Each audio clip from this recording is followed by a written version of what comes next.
I'm going to try to keep this as brief as I can, but it is a lot of information to get into a condensed period of time. And there will be information posted.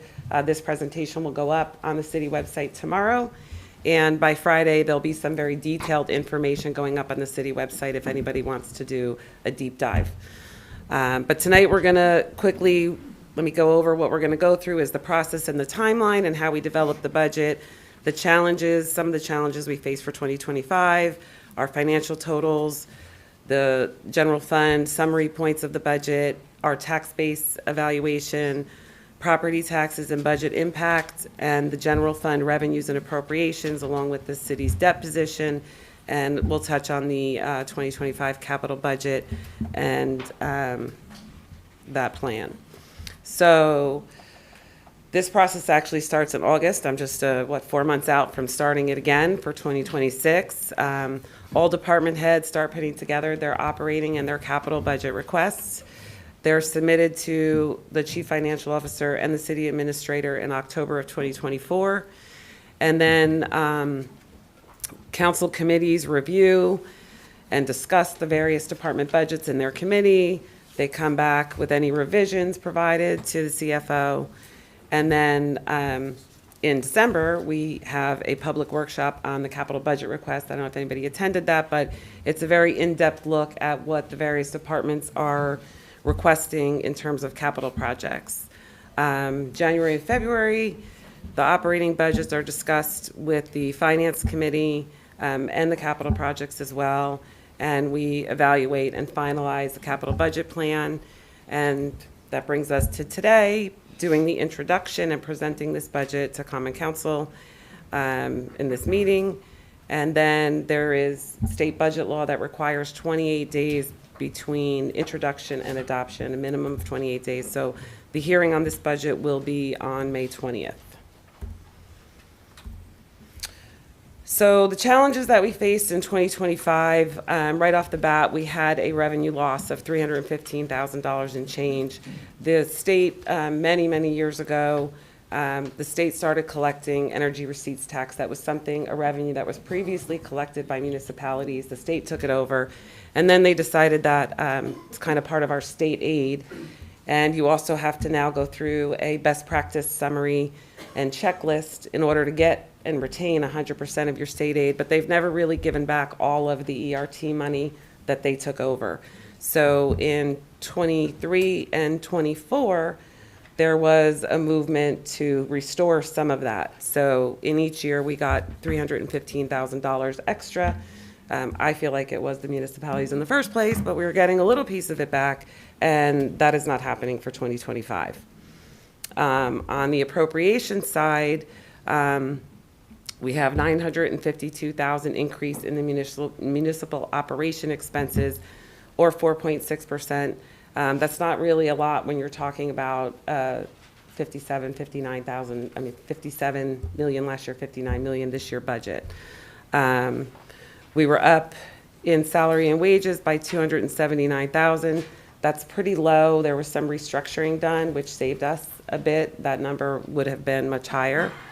And then 672,000 and change in the other expenses, the regular operating non-salary expenses. There was an almost $60,000 increase in the general liability and workers' compensation. We've been seeing steady increases in this area, in large part due to cybersecurity threats that not only municipalities, but all corporations and private industry are seeing the same kind of threats. And then our healthcare insurance premiums went up by $450,000. It was a 17% increase with the state health benefit plan.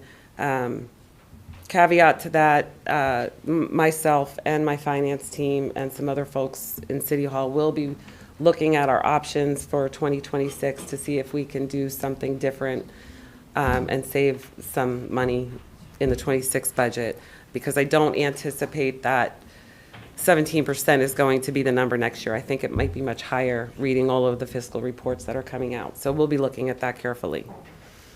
The general fund municipal budget for 2025 is $59,769,000 and change. Again, that's a 4.6% increase in the amount budgeted, not in taxes. We'll get there in a minute. And then the capital budget is up at $5,256,000. That's a 2.9% increase. Have to keep in mind that and we talked about this last year when the previous city administrator presented the budget. There's a lot of capital needs. Infrastructure needs to be maintained, and we can't continue to not do it and push it. Eventually, we have to get certain things done. So we take a hard look at what is imminent, what can wait, and what needs our immediate attention, and that's how those are developed. We also have a sewer utility fund and a parking utility fund. The sewer utility fund, they're both called self-liquidating funds, right? They are maintained, the expenses are covered by the revenue that's taken in. So the sewer fees that are collected cover all of the expenses of the sewer utility fund, and the parking revenue that's generated covers all of the expenses of the parking utility fund. Those numbers are here. We are up 4.7% in the operations for the sewer utility fund and 1% in the parking utility fund. The capital budget looks huge there with the parking utility. You see 2025 is $2,725,000, and last year it was $55,000. That is because in large part we have funds put into rehab the tier garage. It is in need of repair. There have been some presentations to council. We're looking into it further to see the breadth of the repair that's needed. Tammy, could you just speak closer into the microphone? Yes, I can. I apologize. So we're looking into that to see if, we're fairly certain this will not cover it, but we're starting to prepare for that, and we need to get into the design of it to really see what we're looking at. And then we have to do a cost-benefit analysis as to whether it's something we should fix and how many years does that get us, or is this something that we have to look at a bigger solution for. So financial totals, and that's everything all in. You're taking sewer, parking, and the general fund, and we are up 8.6%. But again, that is not in taxes. That's 3 different budgets altogether. So just a reminder, nobody panic.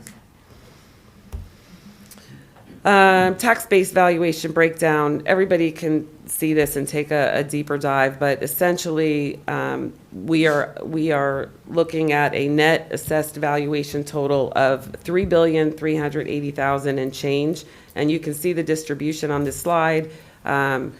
Residential property makes up 82% of that tax base valuation. Commercial makes up 9.5%. Industrial 5.5%, and the apartments, vacant land, and the business personal property telephone tax with Verizon makes up the smaller percentage. The tax base growth, you can see overall the years 2020 through 24. To note, you see that in 23, that tax base growth was $81.9 million. That is because Bristol Myers Squibb, some of their properties came back online and were assessed at the right values, and so that made for a big jump that year. This year, in 2024, we closed with an increase of just about $26 million. And this is important because the growth in the tax base raises revenue in the tax automatically, inherently. So it's not additional tax rate that has to go up. So our tax base, as I said, is $3.38 billion. That's up $26 million from 2024. Inherently, that provides for $1.13 million in increase of total tax revenues. Of that, the municipal gain is $240,500. That 1.13 is the school, the county, the library, everything included there. So just over 0.5 cent in tax base growth. That's the impact on the municipal tax rate. This is a quick slide, a lot of information here, but it gives you the breakdown of the estimated right now. I don't have the county all in yet, but we estimated that based on information they provided. And right now, 2025 looks like this. 4.48 is the tax rate increase. For the municipal side, which is the only thing that this council really can control, that is 0.943, which is a 0.018 cent tax increase. This dollar is a pretty good graphic that our Chief Communications Officer helped me get up here. And this shows the distribution of your tax dollar. So 49.3% goes to the school, 24% goes to the county, 21% goes to the municipality. Additionally, there's 3.2 in school debt service, so that raises that to about 52.5 for the school. So just over half your dollar. And then 2.23% is the public library. And their calculation, it's a state formula, so they tell us what that's going to be. It's a third of a mil formula and based on population, and that's how that works. So for every property tax dollar billed and collected, the city only retains 21 cents to fund municipal budget needs. I think it's really important to point that out, and I've been saying this for 25 years because it doesn't matter which municipality you're in. You really do get the most bang for your buck in your local municipality. This is where you get your services, your public safety, your police, your fire, your garbage picked up, your DPW, your snow plowed, roads taken care of. Everything happens here. And you can see that the piece of the dollar is smaller here than it is in other areas. If you take a look at this, this is a tax bill comparison. So the average residential home in Summit this year is assessed, the assessment is $440,641. So if we were to take that assessment and take last year's tax rate, that's the column in 2024, and take the tax rates and apply them for the ones that are estimated for 2025, the tax bill goes up by $542. 374 of those dollars are to the school. $49 is the increase with the county. $40 is the increase for the library, and $79 is the increase in that average bill for the municipality. Breaks down to, I think it's $6.58, if I remember. I had to look just to see. But that's what it costs from a municipal perspective. This is the annual change in the municipal tax rate from 2015 to 2025. And this slide represents the general fund revenues. You can see that fund balance is at 8.4 million in this budget. That's 14% of the revenue. Our local revenues make up 6.8% of the budget. The state aid, 6%. Grants, 0.1% of the budget. I think it's worth noting here that in 2024, you see that there was 137,000 and change in grants, and right now there's 608 in 2025. When we closed out 24, we had over $900,000 in grants, but they weren't in the initial adopted budget. They come in during the year, the state approves them and lets me enter them into the budget. So we're lucky that we started out strong right now, and I already have a couple of grants that have come in that'll get booked after the budget is adopted. There's a whole process with the state for that. Enterprise funds contributions make up 5%. Prior year tax receipts, 0.5%. The municipal tax levy makes up 53% of the general fund revenue. And the school district debt has to be paid back to the municipality. They cover that. That makes up 7% of the revenue, so it offsets their debt. And the library tax levy makes up 5%. So our fund balance, otherwise known as surplus, we closed out 2024 with 11.85 million in surplus. We're using 8.4 of that in this budget, and that leaves just about 3.5 million unused remaining balance. It's really important. People often ask, why not just use it all? Why not lower our taxes and use all of that surplus? Well, the problem with that is, what do I do next year? You can only go up 2% on the tax levy, and we leave this behind to regenerate surplus. And there are other methods, unused appropriations, cancel back, unanticipated revenues add to that. But it is not a smart move at all to deplete your fund balance. So this leaves behind, oops, I should go back 1 second. This leaves behind the 3.45 million. I get to it in another slide, but there are certain policies that the credit rating agencies look for in how much surplus you have and what is your surplus policy.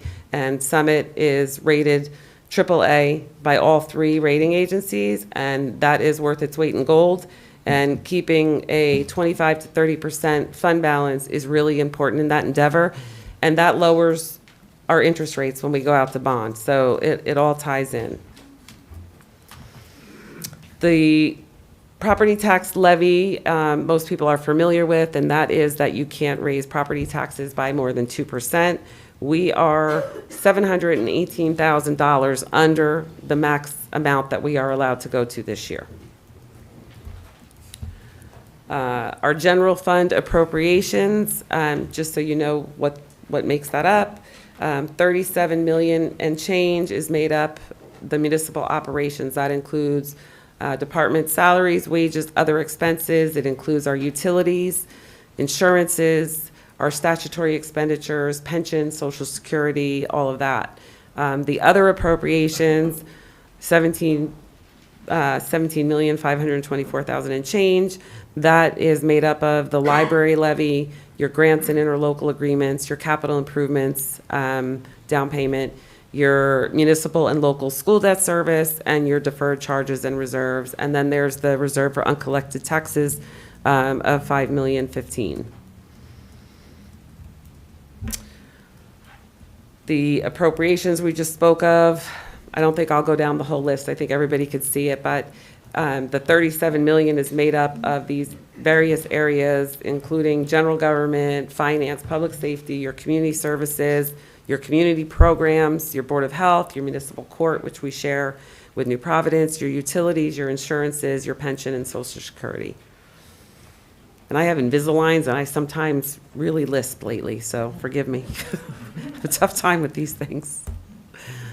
On the other side, as I said, these are the percentages that make up the other appropriations, including our joint dispatch, capital down payments, debt service, etc. There's also an appropriations cap in addition to the tax levy cap. This was the first cap that the state law came down on, which most of us CFOs these days say, why don't you just get rid of that? Because the tax levy cap is really the overriding feature. We can't go over 2%, so really the rest of this doesn't matter that much. But there still is an appropriations cap where you can't go over 3.5% of your appropriations from the previous year. But then they give you all kinds of exceptions. So it's kind of a funky formula, but we are $2,330,000 under that appropriations cap, so we didn't even come close to that. Quick slide on salaries and wages, because this seems to be of interest to folks, and this does include temporary, seasonal employees with our pool and our golf course. So you can see that from 24 to 25, in the general budget, we're up by 1.5%. In the sewer utility budget, we're up 2.1%. Parking services, we actually decreased by 14.4%. There was a lot of turnover and change from longtime employees and new folks taking over. So just by attrition, that savings occurred. And then in our UCC, which is a dedicated trust fund, we're up 4.9%. Our current debt position, as of the end of the year, our annual debt statement is posted on the website. Anybody who's interested can take a look at that. But our statutory equalized valuation is $8,512,942,632. That allows us 3.5% borrowing power. So counties can go to 2.5%, municipalities to 3.5%. That would allow us to borrow $297 million in change. We are not doing that. Right now, we're at 62 million. So you can see that we are well under what we're allowed to go to. The remaining power there is that 235 million. And our net debt to statutory equalized valuation is 0.678. So we're under 1%. We're not even at 1%, and we could go to 3.5. Not that I would advise that. This is our debt and the capital budgets. It just gives a history from 2016 to 2025, the amount of principal that we're paying for our bonds, and then that year's capital budget. So it doesn't correlate, the slide is shown together, but your capital budget often doesn't go out to, you go for notes for a couple years, and then when it builds up and it's cost effective and the rates are right, you go out and you take bonds. So in my experience here, it's about every 3 years, depending on where the rates are with the market and if it makes sense at that time. And these are the capital budgets. I'll touch on these real quick because we did have a very lengthy discussion back in December on this. But overall, the general fund, $5,256,000 and change. The parking services agency, I talked about the funds for the tier garage, $2.7 million, and the SOAR utility improvements of $2.1 million. This is a breakdown by department. For 2025, fire requested $333,000, police $195,000, community services just over $3 million, community programs $1.375 million, and administration clerk $260,000. That's what makes up that $5,256,000. These are a breakdown of parking services. We touched on that briefly. Again, that is up because of the tier garage, and SOAR is actually down by $460,000 as it stands right now. This is a detail for the fire department of the request that they made. It's turnout gear, replacing car 1, small equipment, rescue equipment, and radio equipment. Makes up that $333,000. In the police department, it's a network server replacement and upgrade. It's Axon drone equipment, replacing desktop computers, and vehicle replacement. Department of Community Services, which is where most of our capital dollars are spent. This is where our infrastructure is. And their total request, there's $2,140,000 in road improvement projects, in stormwater projects, in traffic and safety projects. And there's a list here that y'all can look at online if you'd like to. Also vehicles and equipment, a rear packer garbage truck, a trash transfer trailer, and a zero-turn mower. And then city buildings and properties and the transfer station have some additional funding requests for City Hall, for DPW, for the community center, and for upgrades to the transfer station. The Department of Community Programs has funding request in for Upper Tatlock Playground, the Memorial Playground, a shade structure and basketball court at the Summit Family Aquatic Center, Tatlock lighting, Investors Bank Stadium upgrades. And the administration clerk finance capital, there's not every year there's something there, but there is funding in for upgrades to the Whitman community room upstairs. That's to be able to live stream and to get all of that up to speed with 2025. And then property acquisition for a small piece of property related to the firehouse, just a small piece within that whole property that the city doesn't own currently. And that's what that is for.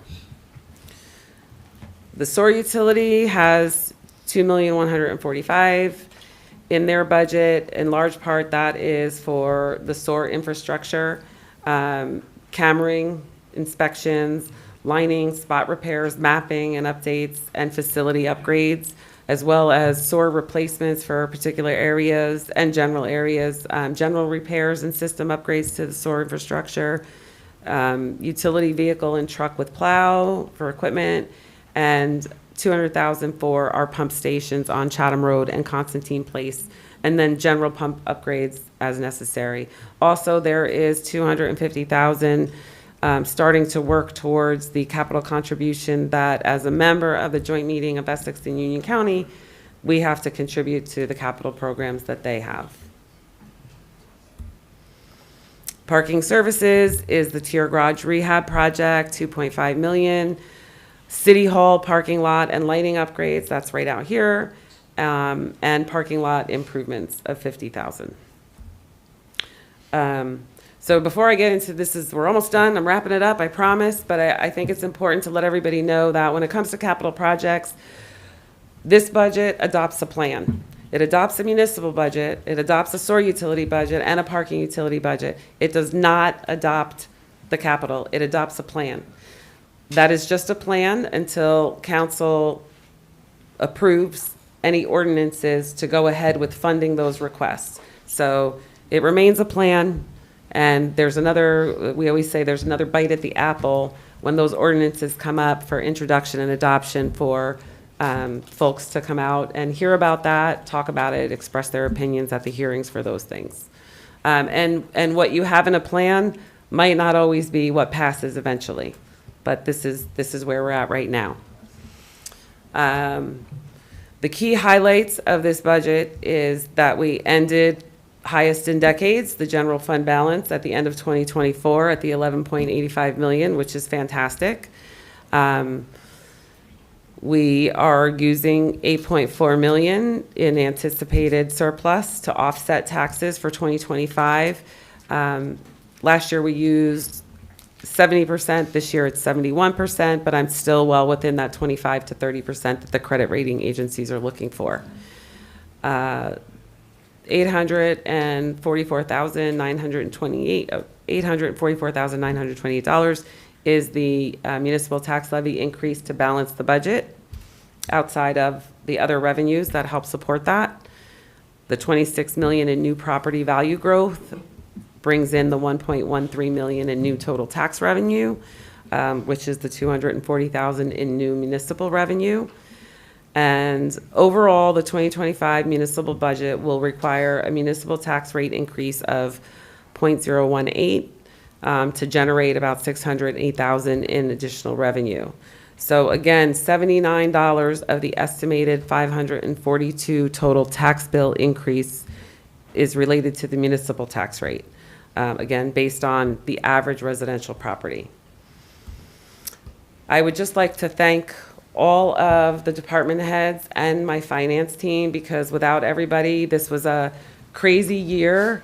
We had a lot of people move on and move up. You mentor people and then they get these bigger jobs and they leave you. And my assistant treasurer left in December. It's just been a little nutty, but with the help of all the department heads and all of their hard work, and the finance committee who really bore down on all of this week after week in our meetings. I appreciate it because it is a collaborative effort, and without everybody, I would not have been able to do it. So that wraps up the presentation.